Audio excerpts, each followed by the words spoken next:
근데 저도 몰라요. 법무사의 어떤 이게 스펙트럼 넓잖아요. 얼마를 벌 수 있을까? 한 달에 1억도 벌 수 있습니다.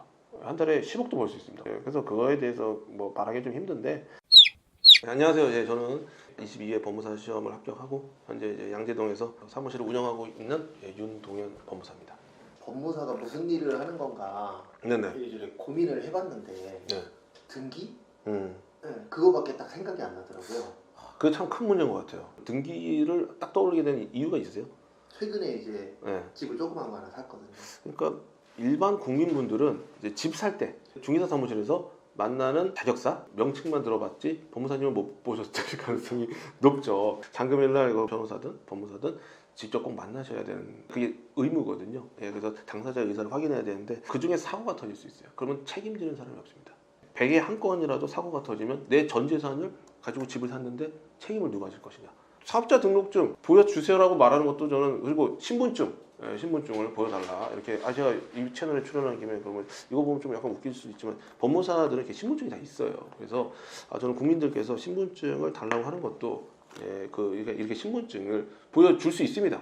사주라고 하는데 기분 나쁘지 않지. 내 신분증 갖고 있는데 왜 안 보여줍니까? 되게 다르죠. 좀 다르지만 저랑 등기할 때 이제 많이 알고 계신데, 이제 법무사 같은 경우에는 저는 이제 그런 말씀을 드려요. 이제 법원 갈 일이 있을 때는 일단 법무사에게 오세요.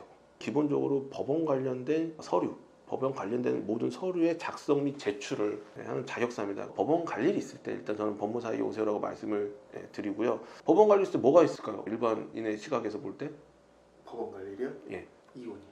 이거? 갑자기요? 뭐 딴 것도 아니고 뭐 요즘 소송도 아니고. 그쪽에 관심이 많아서. 그래서 하고 싶으세요? 법원은 사람들이 잘 모르시겠지만 정말 많은 사건이 있어요. 부동산 등기도 법원 사건일 수 있는데, 저 같은 경우에 기업 법무를 많이 하거든요. 그러면 법인 등기가 있어요. 법인을 설립하는 것부터 상호, 변경, 목적 변경, 임원 변경, 자본금 증자, 회사를 운영하시는지 모르겠지만 운영을 하신 분들은 다 아실 거예요. 법무사를 찾아갈 일이 빈번하게 있다는 거. 돈을 띄면 소송을 하잖아요.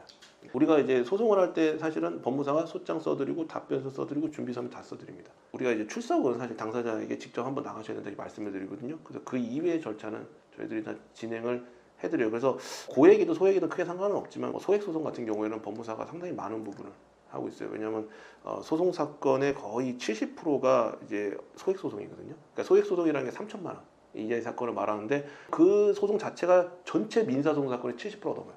그렇기 때문에 그 중에서 저는 법무사가 대부분의 어떤 그 소장을 써드리고 이런 업무들을 진행을 해드리고 있거든요. 제가 또 가사 사건을 좋아합니다.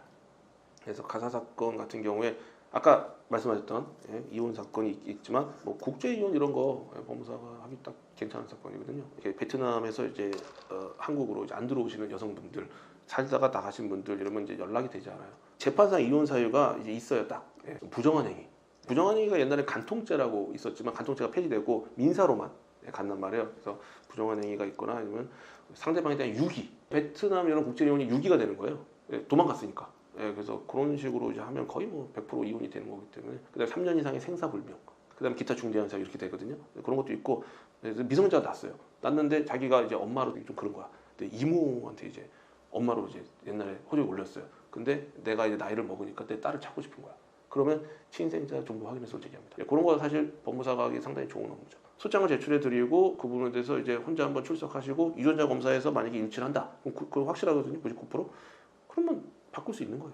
요즘 말로는 이제 가족관계 등록부, 호적 이런 걸 바꿀 수 있고, 제가 요즘 하는 사건 중에는 제가 이제 가정법원 앞에서 좀 업무를 시작했었거든요. 제가 이제 회사 그리고 가정법원 사건을 많이 하는데, 가사 사건에 대해서 또 말씀을 드리면 실종 선고라고, 예를 들면 내 가족관계 등록부를 보면 형제가 있잖아요.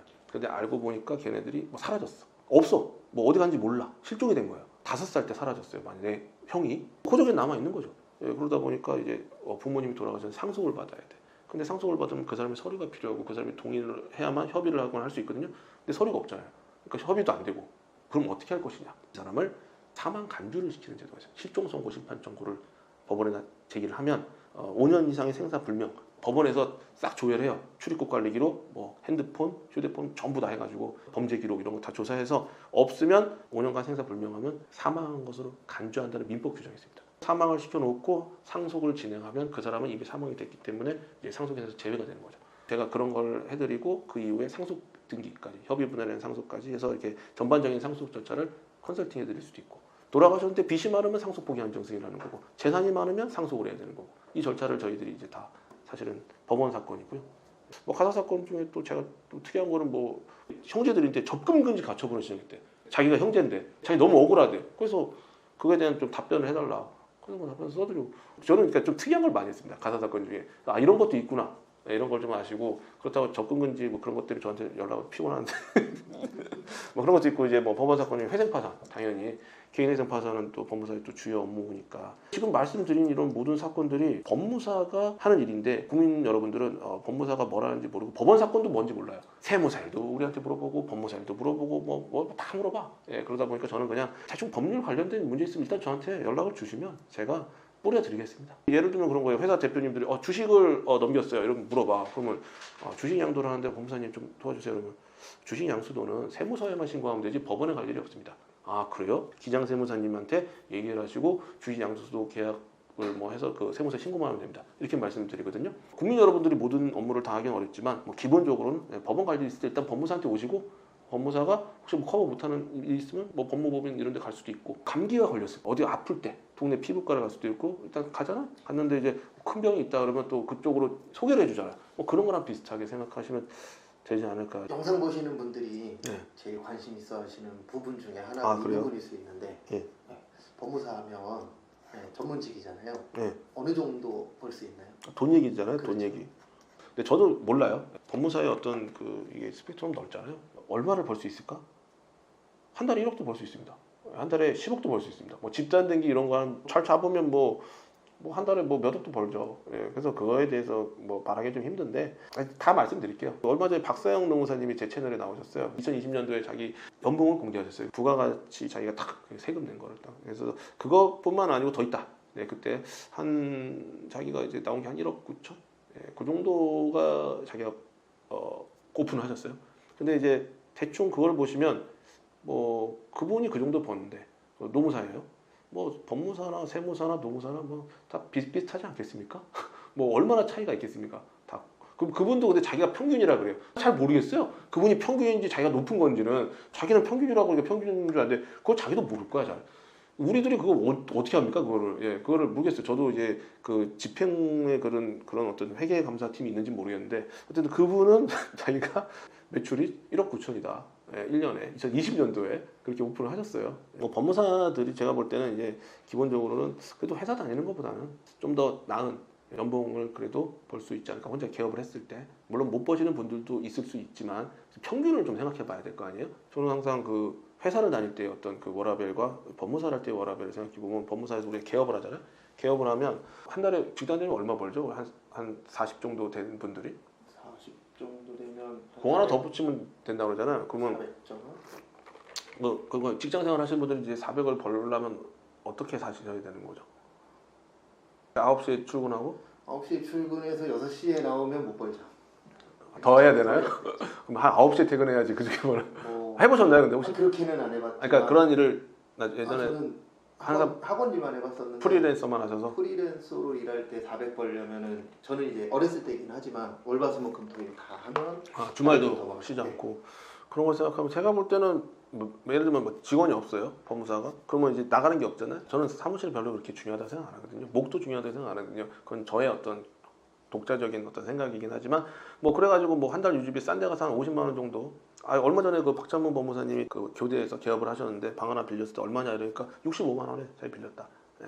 그래서 그 직원 하나 있는 자리도 있고 자기 방도 하나 있고 그럼 한 달에 한 100만 원 안 들잖아요. 직원 없으면 100만 원이 안 들어요 유지비가. 그렇게 보면 그 정도 나간다고 치고 뭐 최소 50에서 100 사이 예, 그렇게 나간다고 치고 뭐 400 벌려면 한 500 벌면 되잖아요.